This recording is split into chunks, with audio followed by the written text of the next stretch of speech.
cynical නරුම එහෙම නැත්නම් මුග්ධ. උදාහරණයක් බලන්න.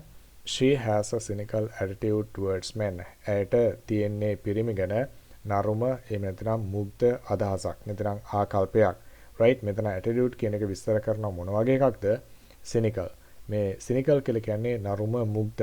ඇය කල්පනා කරනවා වෙන්න පුළුවන් ආකල්පයක් දරන වෙන්න පුළුවන් පිරිමි කියලා කියන්නේ ආත්මාර්ථකාමී අවස්ථාවාදී නරක වගේ කොට්ටාසයක් right පොදුවේ එහෙම දකින්න වෙන්න පුළුවන්. දැන් මේකේ noun එක ගත්තොත් මේක හොඳට තේරුම් ගන්න පුළුවන්. පැහැදිලිව තේරුම් ගන්න පුළුවන්. cynical කියන එකේ cynical කියලා කියන්නේ adjective එකක්. ඒක noun එක ගත්තොත් එම cynic කියලා කියනවා.